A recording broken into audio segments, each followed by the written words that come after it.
اللهم صل على سيدنا محمد وعلى آل سيدنا محمد.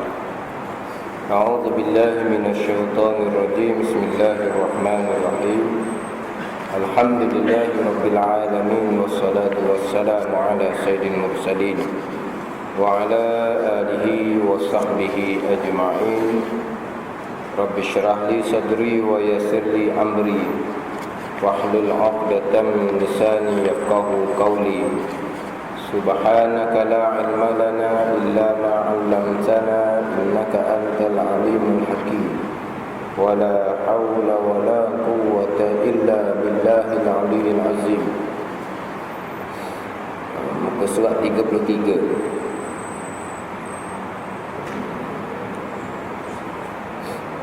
Baris yang ke-16, baris yang ke-16 daripada atas, sebelah tepi sulam tadi. Surat 33 baris yang ke-16 daripada atas, sebelah tepi. Qala al-muallifu rahimahullahu ta'ala wa nafa'ana bi'ulumihi amin. Kitabus Salat. Ini suatu kitab pada menyatakan sembahyang.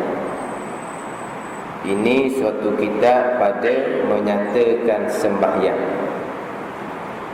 Selepas habis di awal kitab cerita berkaitan dengan pegangan, cerita berkaitan dengan akidah,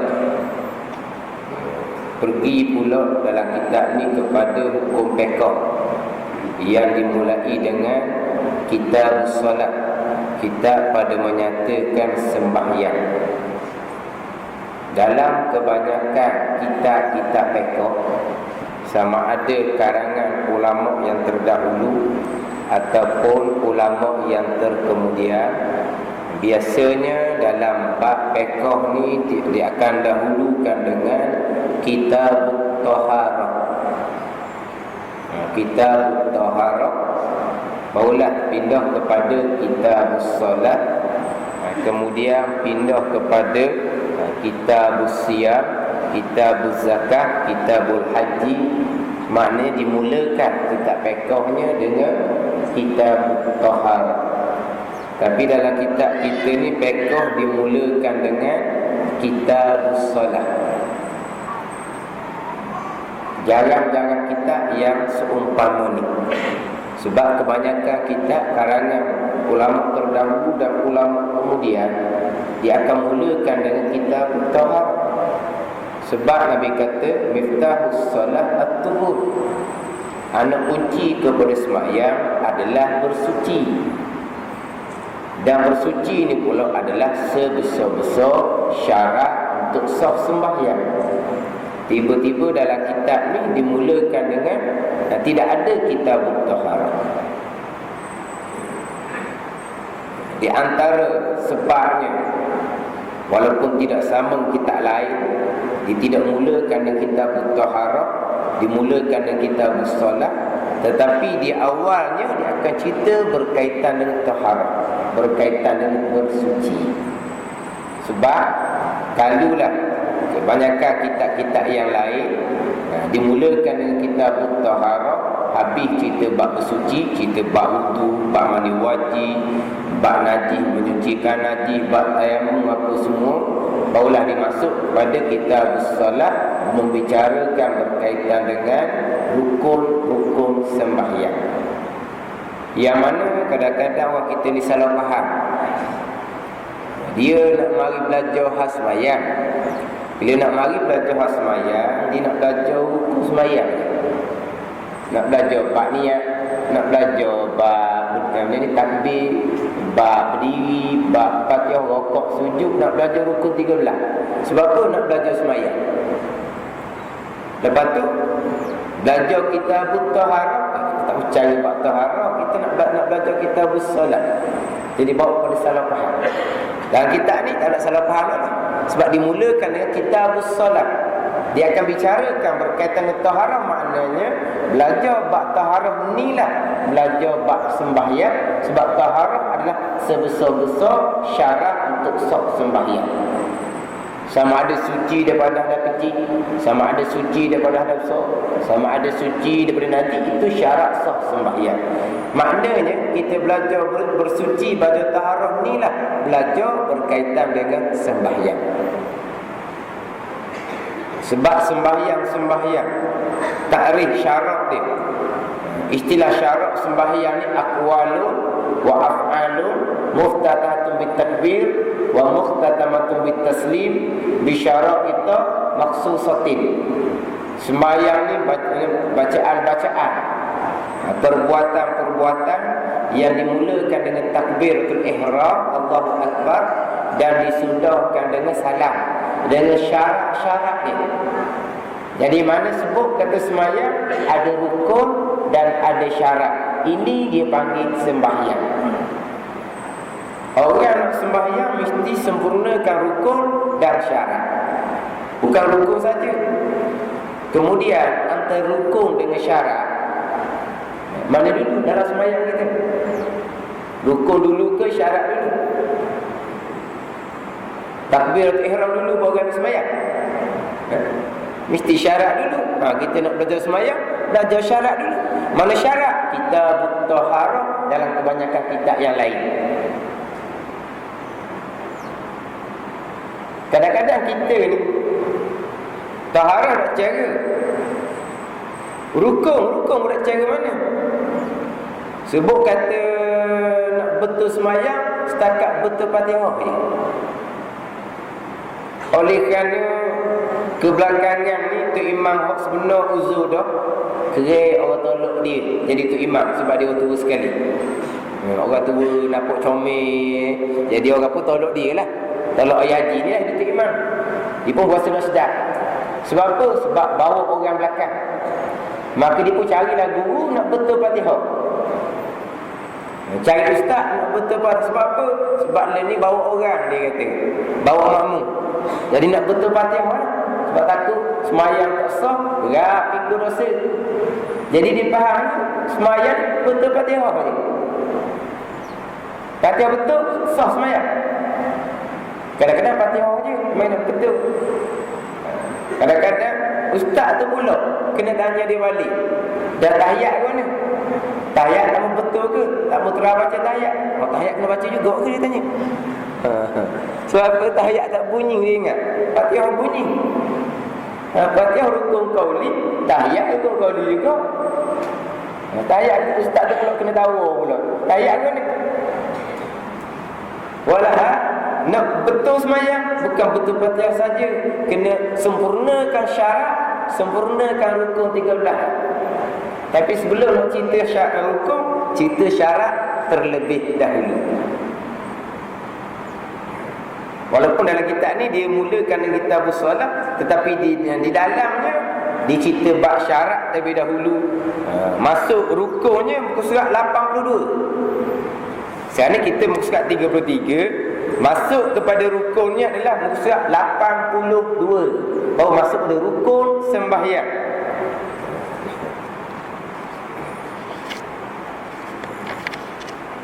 Kita ingat kitab solat, rukun lalu dah. Muka surat 82. Faslun fi arkanis salat. Ini satu fasal pada menyatakan rukun sembahyang. Masuk rukun. Muka surat apa? 82. Dan ni nak belajar apa semayang orang lambat rukuk. Inilah belajar semayang. Belajar apa? Taharah terlebih dahulu. Bersuci terlebih dahulu. Kitab yang seumpama ni lah, di antaranya kitab Hidayatus Sibyan. Ada sini dah. Kitab Hidayatus Sibyan. Dan kitab Hidayatus Sibyan di awalnya bab akidah. Macam kitab ni juga. Selepas habis bab akidah, Kitabus Salat. Kitabus Salat juga. Dia tidak ada Kitabut Taharah. Maka di awalnya dicerita tadilah aqwalun wa af'alun. Itu semayang. Kemudian dicerita di awalnya syarat dulu. Rukun lambat, rukun tengah rukun. Syarat, ada syarat wajib, ada syarat sah. Di situ diasingkan, disebut cara mana comel dalam kitab Hidayatus Sibyan. Syarat wajib ada 5, syarat sah ada 9 dalam Hidayatul Subyah. Sini dicerita juga tapi secara taklah pecah macam Hidayatul Subyah. Tapi nak ceritanya dalam Hidayatul Subyah pun tidak ada kitabut taharah. Tapi cerita dalam tu bab wudu, bab mandi wajib dia cerita. Tapi di bawah tajuk kitabus salat. Maknanya belajar bab ni berwudu, mandi wajib, nak berwudu, nak mandi wajib, nak basuh najis, tidak sah melainkan dengan air yang suci lagi menyucikan. Dia panggil air mutlak. Mana belajar bab air mutlak? Di awalnya. Kalau kita kata pokoknya lah nak belajar semayang, cerita air mutlak pula dah. Kita nak belajar semayang bukan nak belajar bab air ni kata. Belajar bab air mutlak, belajar bab air mustakmal, air musyammal. Apa pula dia belajar bab air? Kita nak belajar bab semayang. Dan sekarang ni kita nak belajar bab semayang, nak berwudu, nak mandi wajib, nak basuh najis, mesti air suci menyucikan, kena air mutlak. Kena kenal dah air mutlak tu mana. Mana belajar air mutlak tu termasuk di bawah tajuk kitabus salat. Satu lagi kitab yang tidak ada kitabut taharah adalah Fathul Mu'in. Kita harap Fathul Mu'in ada terjemahan dia, terjemahan Rumi pun ada. Fathul Mu'in pun sama, dia tidak ada kitabut taharah, dia cuma ada kitabus salah sahaja. Tapi kebanyakan kitab akan dimulakan dengan kitabut taharah, habis barulah masuk kitabus salah. Kemudian susunan dalam kitab ni lain sedikit lah. Lain. Dimulakan dengan kitabus salah. Kemudian semayang ni ada lima fardu, 5 waktu semayang. Dia pun cerita waktu semayang dulu. Cerita waktu semayang. Habis cerita waktu semayang, dia cerita berkaitan dengan kewajipan kepada wali, kepada ayah dengan anak-anak lelaki dan anak perempuan. Kemudian kewajipan kepada kerajaan memastikan bahawa orang Islam mendirikan semayang. Kemudian surat 41 barulah masuk dalam berkaitan dengan wudu. Susunan dia cerita berkaitan dengan wudu. Kemudian cerita berkaitan istinja, cerita berkaitan dengan suci daripada hadap besar. Semua cerita surat 55 barulah cerita berkaitan dengan air mutlak. Dia susunan dia agak lain sedikit lah nak banding dengan kitab-kitab fiqh yang lain. Kalau kita buka dalam kitab Matla'il Badrin contohnya, di bawah tajuk kitabut taharah dimulai dengan bab air. Kitab ni dak ni cerita bab wudu, bab istinja, bab mandi wajib, bola cerita berkaitan dengan air mutlak. Dia agak pediang sikit. Cerita bab basuh najis, cerita bab haid nifas, bola akhir sekali masuk dalam rukun sembahyang. Tapi di awalnya cerita berkaitan dengan waktu sembahyang terlebih dahulu. Ini susunan yang ada dalam kitab ni. Jadi kita nak ngaji kitab ni pun boleh kita tengok dululah. Biar kita tahu kitab ni nak ngaji apa. Ke kita pakai mari gitu je. Mari gitu je. Muka surat kat mana pun tak tahu. Tengok dulu nak ngaji apa malam ni. Baca dulu. Bagaimana? Tahu dah oyak muka surat berapa kali? Tak ada dah muka surat. Tak ada dah muka surat. Lalu ni tak payah mana kitab baru ni dia ada tu dulu. Ada nanda tu. Saya ngaji dulu, tu pun dah oyak muka surat. Allah dia kata muka surat pun nak oyak.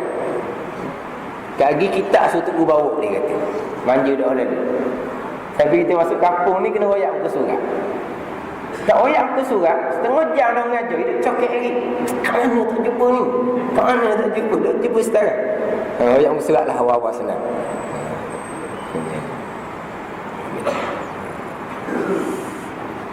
Tapi jangan lupalah kitab ni dimulakan dengan bab akidah, bab pegangan.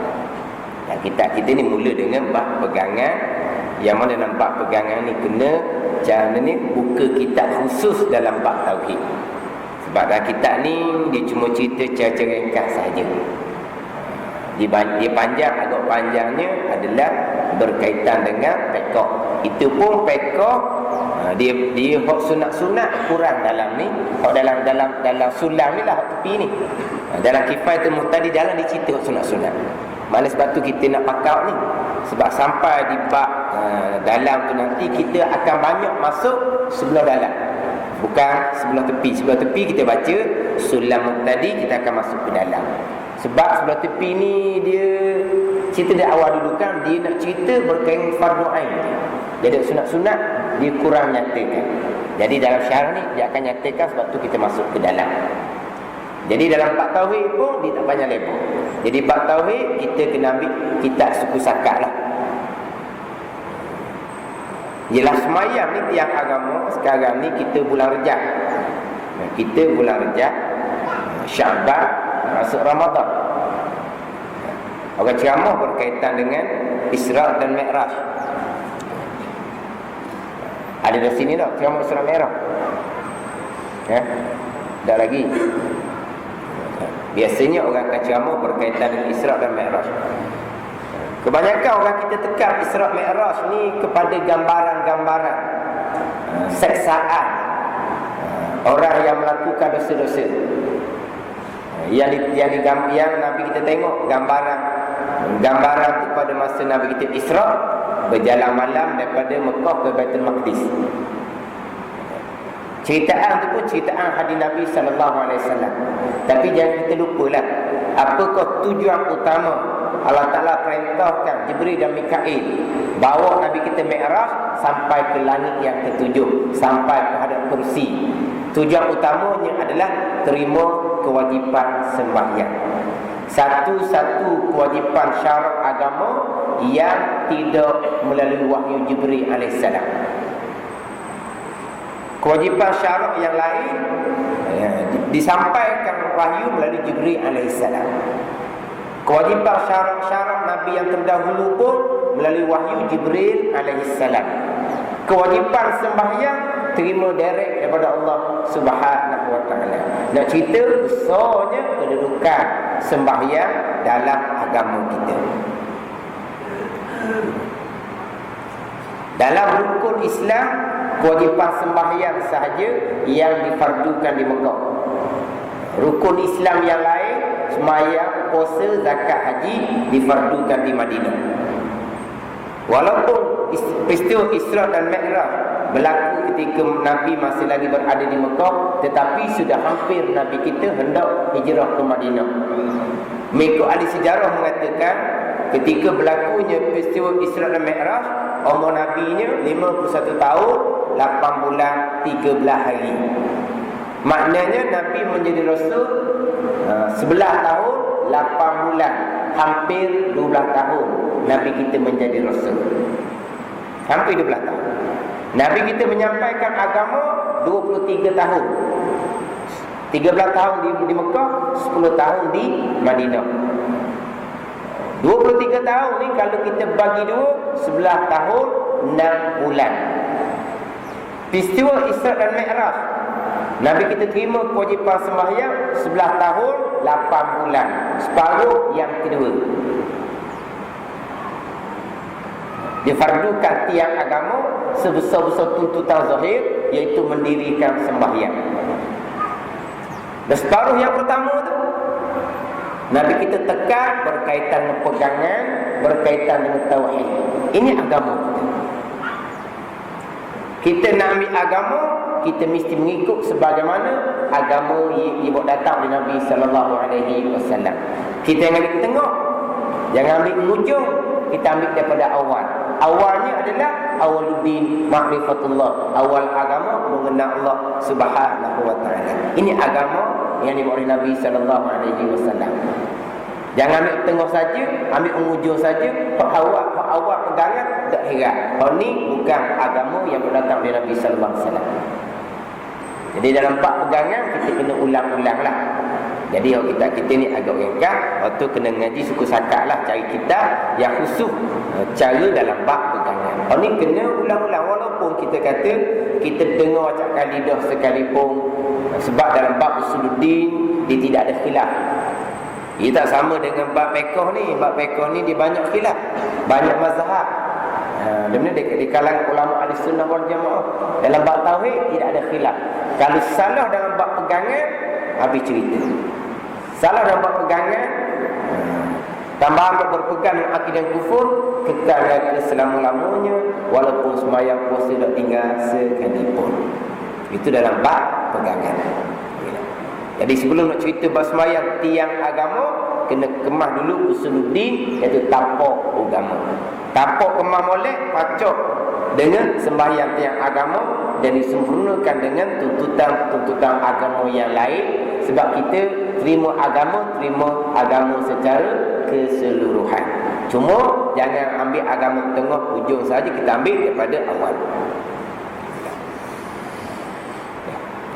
Ini suatu kitab pada menyatakan sembahyang, maka setengah daripada barang yang wajib atas mukallaf itu sembahyang 5 waktu. Sembahyang fardu 5 waktu. Sembahyang fardu 5 waktu ini pada sehari semalam. Ini setengah daripada barang yang wajib atas mukallaf. Maknanya bukan sembahyang saja yang diwajibkan, ini setengah daripada yang diwajibkan atas mukallaf. Mukallaf ni orang yang diberatkan hukum syarak ke atasnya. Dia hurai di dalam tu. Maka setengah daripada barang yang wajib atas mukallaf itu, yakni Muslim yang mukallaf. Boleh tambah sikit, Muslim yang mukallaf. Kewajipan ke atas orang Islam yang mukallaf. Mana kewajipan sembahyang? Ada orang kafir tidak wajib sembahyang. Tidak wajib situ panjanglah huraian dia.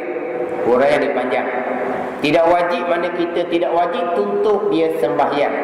Tetapi atas orang kafir itu sendiri ada kewajipan sembahyang.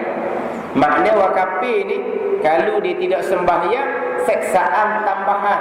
Dan seksaan dia kufur kafir dengan Allah Subhanahu wa taala. Sebab dalam Al-Quran menyebut ma salakakum fi saqar qalu lam nakum minal musallin. Apabila ditanya orang kafir ni kenapa duduk dalam neraka saqar, dia kata kerana dia tidak mendirikan sembahyang. Maknanya dia tidak mendirikan sembahyang, ada seksaan suku pula, seksaan lain, lebih seksaan kerana dia kafir. Tapi kata tidak wajib atau kafir ni tidak wajib kita orang Islam menyuruh dia sembahyang. Tapi hakikatnya atas diri dia sendiri ada kewajipan syarak. Itu panjanglah perbahasan dia. Sebab jumhur mazhab orang kafir sendiri mukhatabuna bi furu'is syariah. Orang kafir itu sendiri ada kewajipan syarak ke atas dia dan ada larangan syarak ke atas dia. Maknanya orang kafir dah sembahyang kena seksa di akhirat. Orang kafir dah puasa kena seksa di akhirat tambahan daripada seksaan kafir. Orang kafir minum arak, orang kafir judi berzina, ada seksaan tambahan daripada seksaan kerana dia kafir. Ini jumhur mazhab. Melainkan mazhab Hanafi mengatakan orang kafir tidak ada sebarang tuntutan syarak. Sebab itulah kalau kita buka dalam kitab-kitab fiqh yang bermazhab Syafi'i, kita kalau bulan Ramadan kebetulan orang kafir mai rumah kita, dia hantar barang ke, dia hantar barang beli untuk raya ke mana ke, hantar barang piku napok penak di letih dia, kita pun jamu air lah dia nya. Jamu air dia, kita jamu air dia tu, kita berdosa. Berdosa kita jamu air dia. Sebab apa? Sebab orang kafir ni makan bulan Ramadan, berdosa atas dia. Ada siksaan lain pula.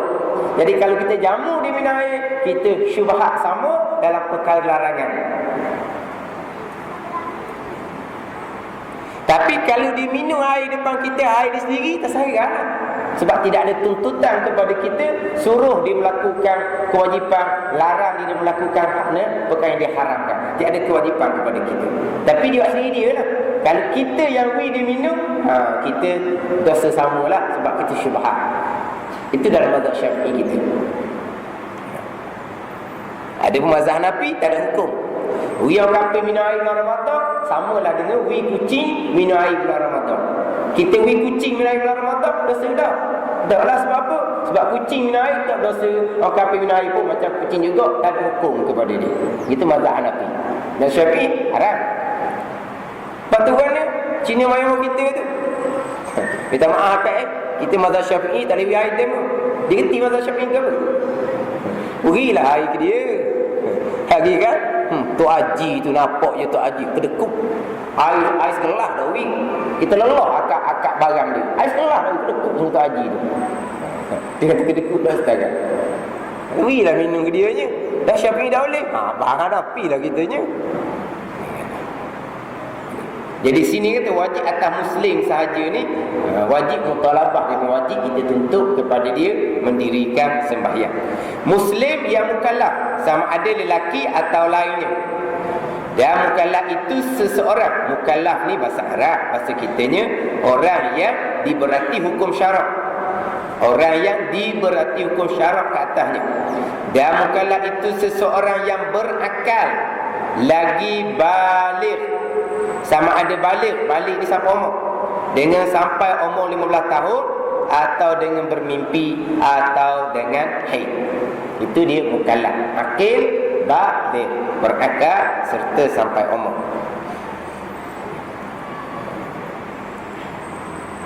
Iaitu semayang 5 waktu sehari semalam. Semayang waktu sehari semalam. Kita maklumlah kisah pada malam Isra dan Mi'raj ni. Mula-mula sekalinya difardukan sembahyang 50 waktu. Asalnya waktu itu. Orang akan ceramah, orang akan cerita pada ceramah Isra dan Mi'raj 50. Turun dalam perjalanan jumpa dengan Nabi Ibrahim AS. Ibrahim dah tegur apa pun 50 lah. Sebab apa? Khalilullah, kekasih Allah. Terima dia. Sampai bila Nabi Musa AS, kalimullah, orang yang bercakap dengan Allah Ta'ala ni, dia panjang cerita itu bisa dengar tu lah. Sebab apa? Sebab Nabi Musa AS ummahnya pernah dicuba dengan kewajipan sembahyang 50 ni memang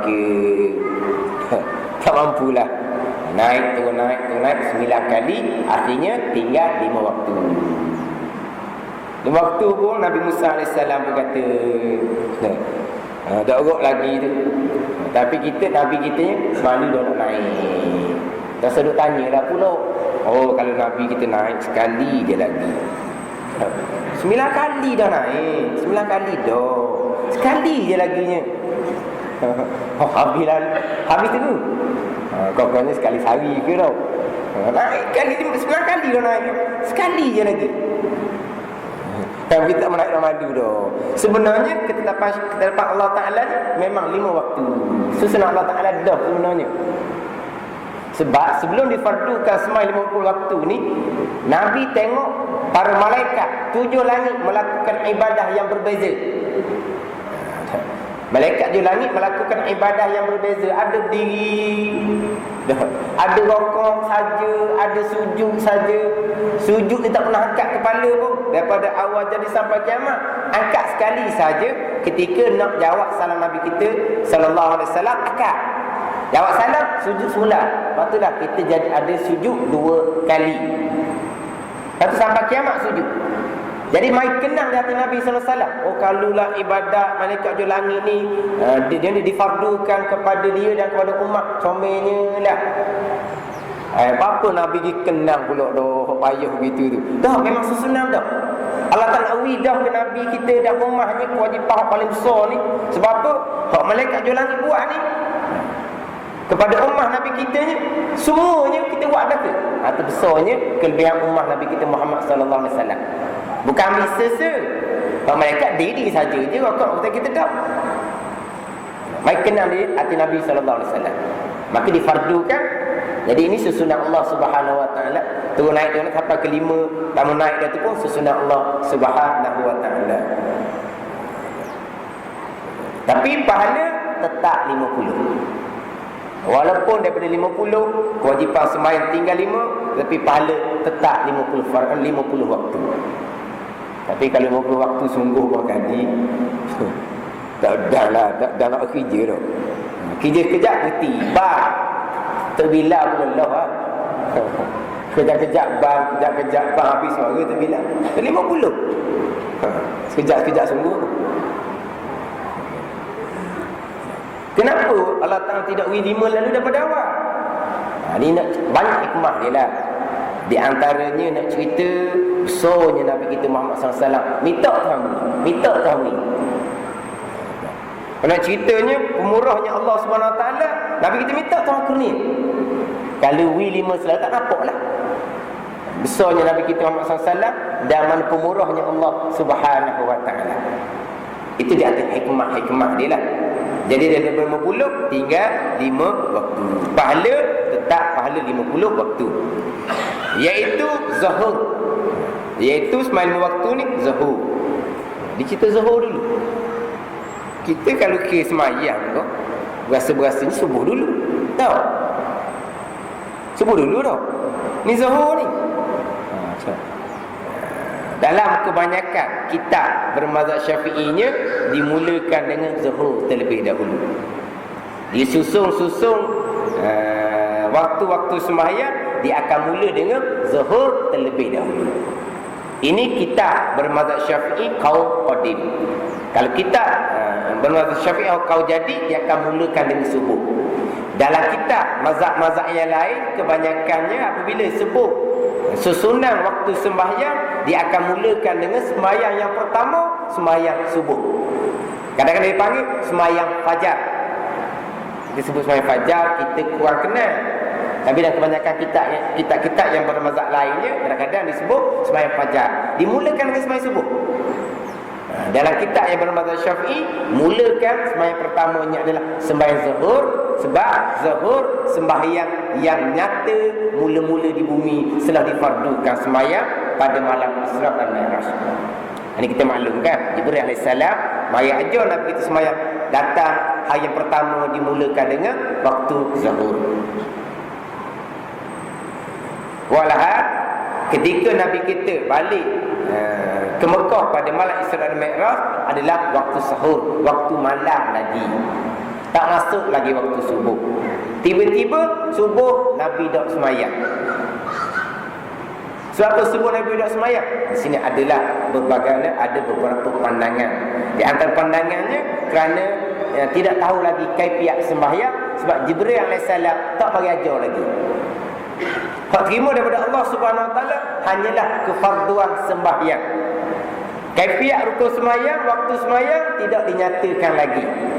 Jadi kaifiat rukun sembahyang dan fardu sembahyang diwahyukan oleh Jibril alaihissalam. Tapi Jibril subuh tak mari lagi. Kenapa nak Jibril alaihissalam tak mari lagi subuhnya? Letisan. Letih tu, sampai ke hadap kursi tu. Atas langit ke-7. Letisan Jibril pun. Mana hikmah besarnya? Sembahyang kena berguru. Nabi SAW tengok dah malaikat 7 langit buat kelakuan sembahyang. Tak boleh tiru ke? Tak boleh.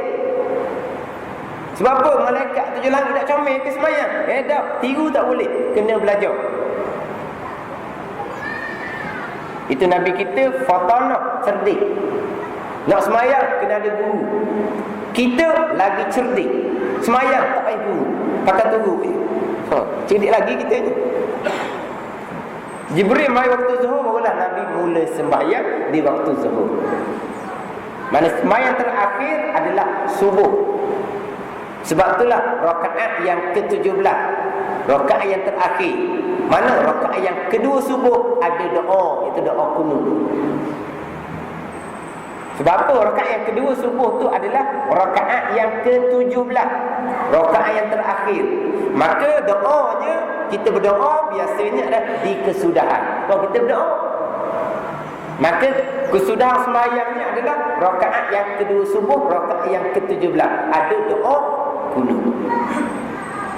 Kalau kita kata subuh sembahyang pertama, isyak sembahyang terakhir, rakaat yang keempat isyak lagi lah kita baca kunut. Mana? Rakaat keempat isyak kita baca kunut. Mana? Kita baca kunut rakaat yang kedua subuh, sebab rakaat kedua subuh dan rakaat yang ke-17, rakaat yang terakhir. Jadi inilah kebanyakan dalam kitab mazhab Syafi'i, dimulakan sembahyang pertama sembahyang zuhur. Dan waktunya, dia cerita dengan waktu dia selalu ni. Dan waktunya waktu zuhur apabila gelincir matahari hingga jadilah bayang-bayang sesuatu itu seumpamanya yang lain daripada bayang-bayang dipanggil rembang. Dia panggil bayang zawal. Dia panggil bayang zawal ni rembang kan? Edis ni rembang ni. Betul dok baca kita. Maknanya gelincir matahari hingga jadilah bayang suatu itu seumpama. Gelincir matahari ni maknanya kita pacok satu benda, satu barang, kita pacok. Pacok tegak molek, dalam tu diceritalah. Pacok tegak molek ketika matahari betul-betul di atas ni atas tengah langit tu. Di bayang tu dia ada bayang zawal dengan bayang rembang. Bayang rembang sebab matahari dia lalu tu bukan di tengah. Ni barang yang kita pacok untuk ambil bayang dia tu. Jadi apabila matahari jalan tak kena, walaupun dia duduk tengah, dia ada bayang lebih. Dia panggil bayang rembang, bayang zawal. Lepas tu jangan kira. Yang kira tu sebab apa? Bayang rembang, bayang zawal ni kebanyakan tempat ada bayang. Melainkan beberapa tempat sahaja, macam di Mekah ke, di Sana'a Yaman ke, terkadang matahari betul-betul di atas kepala. Apabila pacok barang, ketika betul-betul matahari tegak, langsung tidak ada bayang. Sebab tu kadang-kadang ada dalam takwim tu, matahari berjalan, ada ketikanya matahari tegak di atas Kaabah. Yang mana kalau kita nak pastikan kiblat kita betul tertengok, matahari pada pukul sekian-sekian ni tegak atas Kaabah. Sebab apa? Sebab Mekah dan Sana'a ni kadang-kadang matahari jalan tu betul-betul di tengah kepala. Kalau pacok barang, dia tidak ada bayang rembang, barang yang zawal tidak ada. Tapi kebanyakan tempat ada. Jadi kalau dia bayang zawalnya, kira lah ini ilmu ni.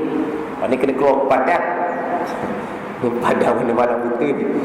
Kita ngaji dulu, siap kita keluar padang, pacok. Mau tengok, ni ada bayang ni. Tapi learning cerita bab masuk waktu daripada gelincir matahari sampai ke bayang seumpama. Ayah Ustaz, ada dah takwin. Ada takwin. Ini ilmu, ini ilmu asal. Ini ilmu sunnah Nabi sallallahu alaihi wasallam. Kita duk pakai takwin, kisah-kisah ni, itu adalah di antara perkara yang bid'ah, perkara yang diada-adakan, yang tidak ada pada masa Nabi sallallahu alaihi wasallam.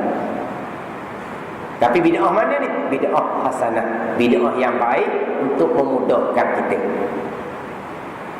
Kalau orang bid'ah sesat belaka, boleh pakai takwin lah. Dia kena tengok bayang hak asal. Kena tengok bayang hak asal. Dia tak boleh tengok takwin. Bid'ah dah bid'ah pun, dia pun tengok takwin juga. Kita bid'ah lah. Ada bid'ah yang hasanah. Bid'ah ni perkara yang diada-adakan, yang tidak ada pada masa Nabi sallallahu alaihi wasallam. Dipanggil bid'ah. Dalam hadis itu ada tu, kullu bid'atin dalalah. Bid'ah sesat belaka tu, di kullu ni ada makna jami', ada makna majmu'. Kullu ada makna sekalian, ada makna kebanyakan. Di situ makna kebanyakan, bukan sekalian. Kebanyakan hak bid'ahnya sesat, tapi sebahagian bid'ah hasanah, bid'ah yang disunatkan. Bahkan ada bid'ah yang diwajibkan. Mana? Tulis Quran, tulis ayat Quran. Pada masa Nabi SAW tidak ditulis ayat Quran. Mula himpun ayat Quran pada masa Sayyidina Uthman radhiyallahu anhu. Kira perkara tu perkara bid'ah, tapi bid'ah yang wajib. Sebab apa? Kalau tulis beratlah orang kemudian. Jadi takwin itu bid'ah yang hasanah. Kalau ni kita ngaji ilmu, walaupun kita tak beramal sekalipun, kelebihan ilmu kita belajar satu-satu ilmu, kita faham, kita reti, khairun min an yusalliya al-faraqatin. Nabi kata lebih baik daripada semayang sunat 1000 rakaat. Lebih baik daripada semayang sunat 1000 rakaat. Bukan sama, lebih baik. Sama ada ilmu tu kita dapat amal ataupun tidak dapat amal. Kalau ni memang kita dah amal ni, ke mana? Betul tengok takwin semacam. Itu kelebihan kita belajar ilmu agama. Lebih baik daripada sembahyang sunat 1000 rakaat. Bila kita jumpa sembahyang sunat 1000 rakaat? Terawih. Kalau buat 20 pun, 20 kali 30 malam baru 600.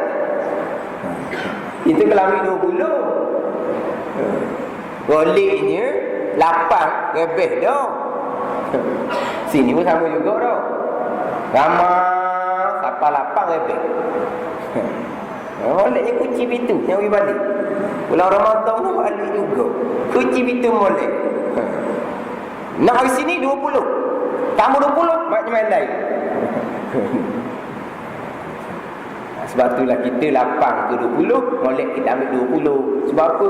Orang lapang boleh tupang, orang 20 puas hati. Kalau kita ambil lapang, orang lapang suka, orang 20 tak kenal. Jadi kita ambil 20, bebas.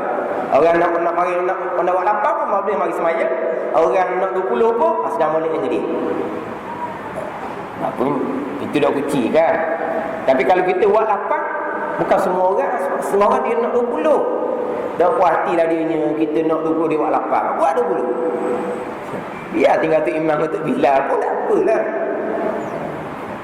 Ni ramah juga dah. Di sini ramah. Tinggal 1/10 pun. Kalau orang ramah juga tinggalnya. Mana kalau 20 rakaat pun sebulan baru 600. Ini kelebihan ilmu lebih baik daripada sembahyang sunat 1000 rakaat. Walaupun ilmu ni tak boleh beramal sekalipun. Kalau kita tahu. Maknanya waktu zuhur kalau kita pacak satu benda, kita tolak dengan bayang hak tadilah hak matahari tidak, maknanya matahari lalu tidak betul-betul atas bayang tu. Maknanya gelincir je. Gelincir ni pada pandangan mata kita lah. Sebab sebelum daripada pandangan mata kita nampak gelincir tu ambil bayang tu, matahari gelincir lah mudah tu. Itu kepada pandangan mata kita. Itu mula masuk waktu zuhur. Hingga jadilah bayang sesuatu itu seumpamanya. Bayang sesuatu seumpama ni maknanya kalau barang yang kita pacak tu 4 kaki contohnya, maka bayang tu 4 kaki. Itu dipanggil bayang seumpama dengan barang kita pacak. Tapi barang tu 4 kaki, bayang tu 4 kaki yang lain daripada bayang-bayang rembang. Jangan campurlah dengan bayang hak lebih tadi tu. Jangan campur dengan bayang hak lebih tadi. Apabila jadi bayang seumpama, habislah waktu zuhur. Habis waktu zuhur. Masuk waktu asar. Habis waktu zuhur, masuk waktu asar. Tapi kalau tengok sini, habis waktu zuhur apabila bayang seumpama, sama panjang. Kalau bayang tu 4 kaki, bayang 4 kaki, kita tolaklah dengan bayang hak rembang, bayang hak lebih tadi tu. Masuk, mana dia kata masuk waktu zuhur, waktu asar. Bukan maknanya akhir waktu zuhur tu masuk waktu asar, bukan. Akhir waktu zuhur dengan awal waktu asar lain-lain tu. Dia cuma dipanggil ini dipanggil mula sikah, dipanggil berdempet. Maknanya bayang seumpama habis waktu zuhur, lepas tu masuk asar. Bukan habis zuhur ni masuk asar, bukan. Bukan kata habis sekarang ni bayang sama panjang habis zuhur. Lepas tu dia kata sini masuk waktu asar. Jadi habis zuhur dengan masuk waktu asar ni sama ke? Beda. Habis zuhur bayang sama panjang, lebih itu masuk asar. Mana dia berdempet. Mana antara zuhur dengan asar ni, akhir waktu zuhur dengan awal waktu asar ni dia berdempet. Dia tidak ada cerah antara dua ni. Walaupun setengah kes, setengah pendapat mengatakan ada kosong sekejap tengah tu. Tapi di sini tidak ada. Habis waktu zuhur masuk asar lain. Yang ada renggang antara waktu semayang hanyalah subuh dengan zuhur sahaja, direnggang. Waktu lainnya dia bersambung. Habis waktu zuhur masuk asar, habis waktu asar masuk maghrib, habis waktu maghrib masuk isyak. Tapi hujung waktu dengan masa waktu yang selepas dia bukan waktu yang sama. Bila bayang seumpama habislah waktu zuhur, masuk waktu asar. Kemudian dalam tu dihurai, dalam syarah dihurai,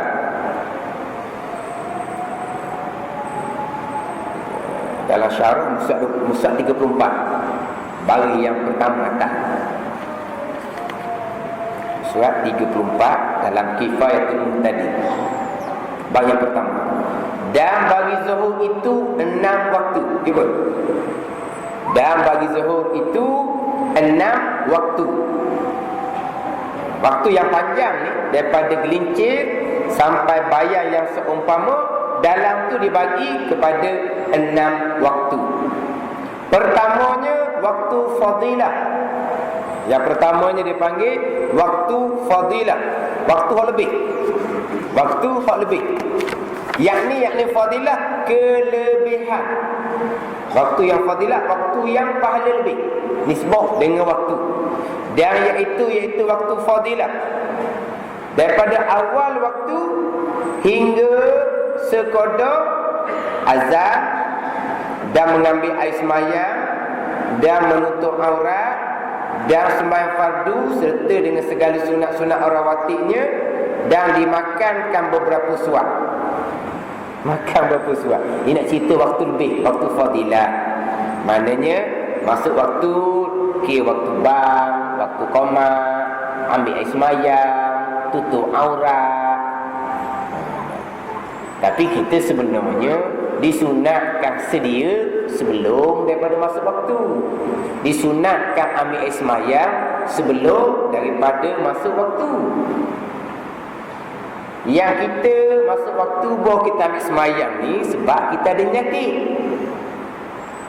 Tunggu bang baru ambil semayang. Kenapa? Kerana kita ada nyakit. Nyakit ke apa? Daim hadah. Berdaya hadah. Dedak. Besek mungkin nyakit bawasir ke, darah tubik somok, air kecil tubik somok. Dia tak boleh kena tunggu waktu dulu baru boleh ambil semayang. Sebab tak usah ambil semayang awal. Jadi kita ni tunggu bang baru ambil semayang, nyakit tu. Kalau orang tak nyakit, dia ambil semayang sebelum daripada obat. Sebab apa? Disunatkan berwuduk sebelum daripada masuk waktu. Kita, bang tu baru ambil semayang. Sebab apa? Ada nyakit.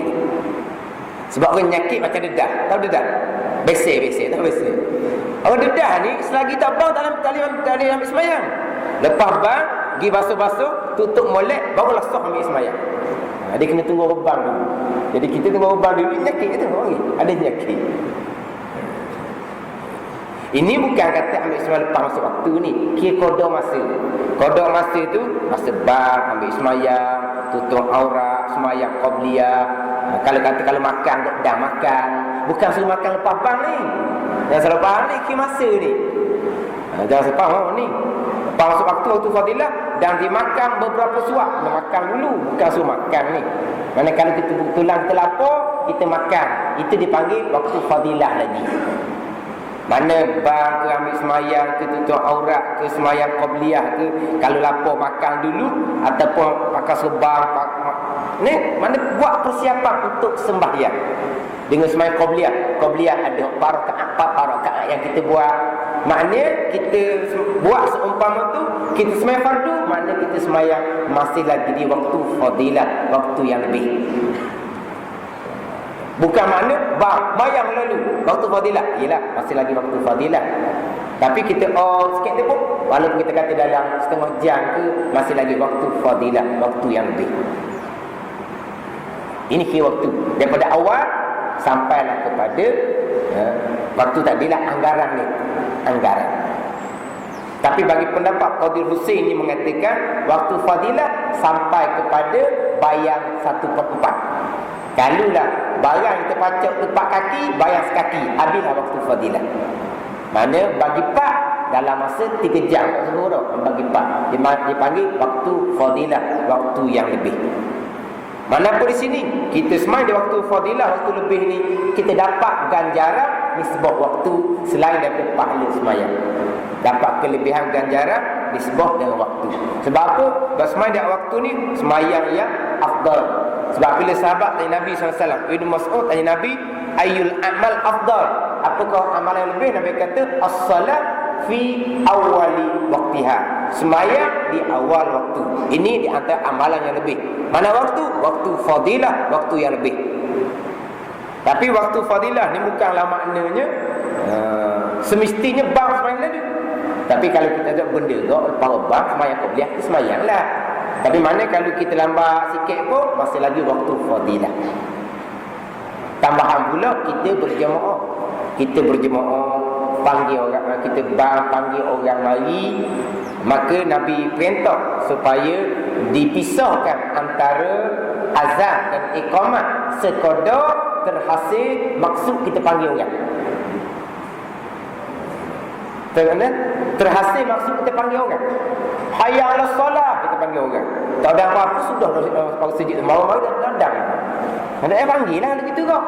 Main senyap-senyap. Bila panggil ni tunggulah. Dia kata apa duk stand bawah apa? Apa duk bawah apa? Bang masa waktu lagi. Maknanya kita kena sekejap lah. Kita mana kita panggil orang mari tu dengan orang-orang biasa-biasa sedang molek dia sapa. Kita orang biasa-biasa ni. Jangan kira orang masuk bilik air setengah jam. Tak ada. Orang tak kira tu. Biar ke dia lah tu. Kita kira orang biasa-biasa. Kalau subuh ke, orang baru bangun, anggur lah. Kena anggur gitu. Lepas tu setengah-setengah tepat dia ada benda waktu lain. Waktu ni berapa minit, waktu semayang ni berapa minit. Sebab apa? Kita berbincang lah. Mana kita masa lama mana, yang mana kita panggil orang mari, sedang molek orang mari, boleh berjemaah sama dengan kita. Masih lagi di waktu yang fadilah, waktu yang lebih. Jangan lorak sangat. Sebab kita ni, sebab berjemaah, kena kita tinggal ramai. Kita banyak kerja tu bilang ni, kita banyak kerja ni. Kita dah cerita hak kerja siapa-siapa ni.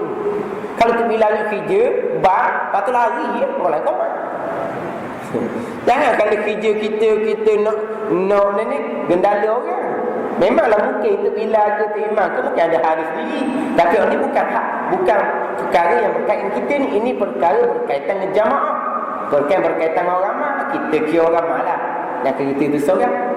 Jadi tu bilang gitu. Bang komak, kita sibuk nak tunggu dia.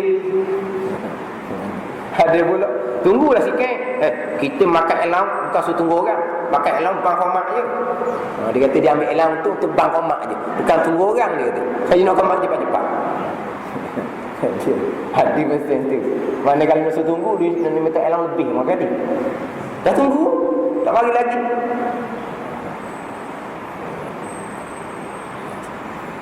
Apa ni? Ni waktu fadilah dan waktu kedah. Masa dia panjang jugalah. Waktu fadilah, waktu lebih. Dia ada 6 waktu zuhur ni. Waktu lain pun samalah, dia ada 6 waktu, 5 waktu atau 7 waktu. Waktu fadilah ni waktu tadi awal waktu sampailah dengan kita menyempurnakan segala perkara untuk kita semayang. Masih lagi di waktu yang lebih. Kita subuh ni ke mazhab Syafi'i. Kalau ke mazhab Hanafi, kalau orang pergi masjid India apa semua. Cerah tanah lah. Cerah tanah. Oh, cerah tanah. Cerah tanah ni maknanya kalau orang jalan tu kita nampak dalam baju orang. Atau panggil waktu cerah tanah. Dia panggil waktu isfar.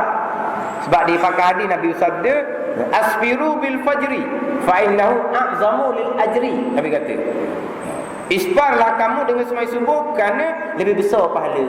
Ispar mana apa? Waktu cerah tanah. Cerah tanah ni maknanya cerah dah sikitnya kalau ada orang jalan ternampak tubuh orang. Nampak orang tu lah, nampak lembaga orang. Kalau awal tu gelap lemak, nampak orang lagi, cerah sikit. Nampak orang, tapi tak kenal lagi. Kalau nampak orang, kenal orang, tu habis subuh dah lagunya waktu tu. Itu ispar. Sebab tu kadang majlis India macam di Jertih, di dekat Balai Polis Jertih, bawahnya Batang itu. Tu sejak tak lama lagi. Dia pakai mazhab Hanafi. Mazhab Hanafi di subuh disunatkan lewat. Kita taklah lewat siapa setara tu. Tapi kita pelewat sedikit. Sebab apa? Kita nak tunggu orang yang mari. Sebab dia lambat juga marilah. Sebab kita bang tadi dia baru bangun contohnya. Ada sikit masa yang kita beri ruang. Tapi masa kita ruang tu kita masih lagi semayang di waktu fadilah, waktu yang lebih. Aku tu solat kita lah mayang wawa pun. Ini kibab berjamaah. Kibab berjamaah. Kena ada bab jamaah ni kena kembali pada hukum lah. Sebab bila pun kena kerti juga. Dalam bab komak-komak ni bukan hak dia. Komak bukan hak Tok Bilal. Hak Tok Bilal komak. Hak Tok Bilal. Hak siapa komak? Hak Tok Bilal. Nabi kata al-muazzin amliku bil azan wal imam amliku bil iqamah. Bang ni hak tu bila. Suruh qomat hak tu imam. Ada gitu. Suruh qomat hak tu imam. Qomat tanpa izin tu imam makruh. Ada setengah pendapat mengatakan kena qomat semula. Qomat tu tak jadi. Itu pendapat lah. Sebab apa?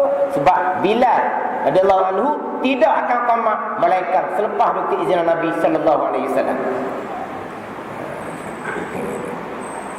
Ini terbilang qomat. Lepas tu mana tu imam? Mana tu imam? Dicari. Tak ada tu imam.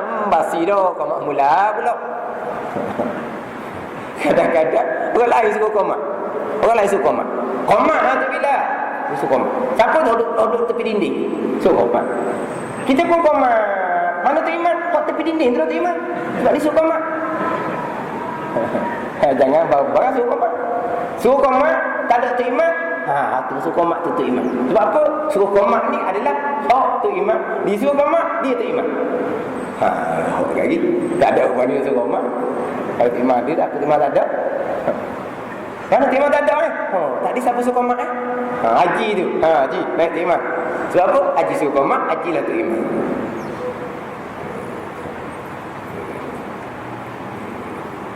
Jadi kalau bab Jumaat kita kira sikit, bagi ada ruang masa sedikit supaya sebagaimana Nabi kata pisahkan antara bang dan qomat sekira-kira terhasil kita panggil orang mari sembahyang. Tapi Nabi tak nyatakan lah. Khilaman tak dinyatakan. Tapi kita pakatlah. Mana yang perlu kita bagi masa, yang mana terhasil lah orang mari nak sembahyang. Kepada orang kebanyakan, bukan kepada orang-orang pelik-pelik wasa tu dah kira. Itu yang pertama, waktu fadilah. Ini hak belah dalam. Kemungkinan kita kena berhenti sebelah dalam. Tak berhenti sebelah luar lah, kita berhenti sebelah dalam. Dan yang keduanya waktu ikhtiar. Di situlah berhenti dalam kifayatul muqtadi. Baris yang baris yang kelima daripada atas surat 34. Wallahu a'lam. Kemudian di sini ni ada ditanya sedikit berkaitan dengan dia buat pembedahan mata. Kemudian doktor pesan ke dianya supaya rokok sujud tu jangan rendah sangat. Dia tunjuklah gambar rajah di sini, rokok setara mana, sujud setara mana. Maknanya kita mengikutlah sebagaimana yang diarah oleh pihak yang berkenaan lah, yang mengetahui berkaitan dengan perubatan dia. Ini pun boleh dah ni setara ni, ditunjuk gambar rokok setara ni. Kalau dia kata tak boleh rokok langsung, tak boleh rokok langsung, tegak. Tegak. Lepas tu tak boleh dengan tubuh, dengan kepala. Tak boleh dengan kepala, dengan mata. Ini kalau doktor kata tak boleh, kena duduk ni sama. Mana kita sepatutnya dengan tubuh. Tubuh tak boleh dengan tunduk kepala sikit. Kepala pun tak boleh dengan mata. Orang bedah mata ni dia boleh buka, boleh pejam selek dah. Kita tak boleh pejam selek dalam hak dia buku pun. Pejam selek dah. Boleh pejam selek, isyarat dengan pejam selek. Sini ditunjuk boleh rokok juga ni, boleh sujud juga. Cuma dalam bab sujud ni sama ada kita berbarang ataupun tidak tu terpulang. Sebab dalam mazhab Syafi'i kita ni khilaf di antara Ibnu Hajar dan Syekh Ramli. Sama ada kita kena buh sebab sujud dia separuh saja Adakah kena bermeja ke, kena berbenda depan ke, itu khilaf antara Ibn Hajar dan Syarif. Terpulang kepada kita lah. Sebab memang ada hadis Nabi boleh tengok bubuh barang di hadapan, Nabi buang barang. Dan ini pendapat yang dipakai dalam mazhab Hanafi. Dia kira tunduk setakat-setakat yang boleh. Itu terpulang. Ada perbezaan pendapat dengan ulama, tapi kita tunduk sujud ni setakat boleh. Tapi oleh kerana sujud ni separuh je, kita kena berbenda ke tak? Itu khilaf ulama, terpulang pada kita. Itu pun KL ni boleh tunduk dah tu. Saya ingat dulu ada orang ya, tunduk langsung, tak tunduk langsung pun tak apalah. Isyarat kepala, tunduk kepala pun tak boleh. Pejam celek dengan mata untuk isyarat pada rokok dan isyarat kepada sujud. Itu je. Ini kalau gambar dia ni boleh tunduk dah ni. Cuma sama ada berbarang depan ataupun tidak, tu terpulang lah. Bila setengah orang dia tak boleh nak tunduk langsung. Tak boleh tunduk langsung, maka tadilah tubuh tak boleh tunduk, kepala tak boleh tunduk, pejam celek dengan mata. Masa masa kiam rokok, kita pejam celek dengan mata. Kemudian masa sujud tu terpulang pada kita lah. Nak turun ke bawah ataupun kita nak duduk atas kursi, tu terpulang kepada kita. Sebab kalau kita duduk ke bawah sekalipun, kita tidak boleh menyempurnakan rukun sujud mengikut yang orang sihat. Kita di antara syarat untuk sah sujud, di antaranya kena bumi 7 anggota, di antaranya tinggi punggung daripada kepala. Ini syarat untuk sah sujud. Tiba-tiba kita tidak mampu menyempurnakan syarat untuk sah sujud sebab kita seterik je. Itu terpulanglah. Nak duduk atas bumi pun boleh, duduk atas kursi pun boleh. Adapun kalau kita turun ke bawah, kita boleh menyempurnakan syarat untuk sah sujud, sama ada 7 anggota kena bumi ataupun tinggi punggung dan kepala, kita tidak boleh sembahyang di atas kursi sebab kita tak dapat menyempurnakan syarat untuk sah sujud jikalau kita sembahyang atas kursi. Tapi bagi masalah orang sakit mata sana sampai peringkat dia tidak boleh menyempurnakan, tunduk gini je kalau duduk belakang pun, maka duduk atas kursi pun tunduk gini juga, sama je. Maka bolehlah sembahyang atas kursi bagi orang yang tidak boleh menyempurnakan syarat untuk sah sujud kerana tadilah dia melakukan pembedahan mata. Wallahu a'lam. Bismillahirrahmanirrahim. Alhamdulillahirabbil alamin. Wassalatu wassalamu ala sayyidil mursalin wa ala alihi wa sahbihi ajma'in.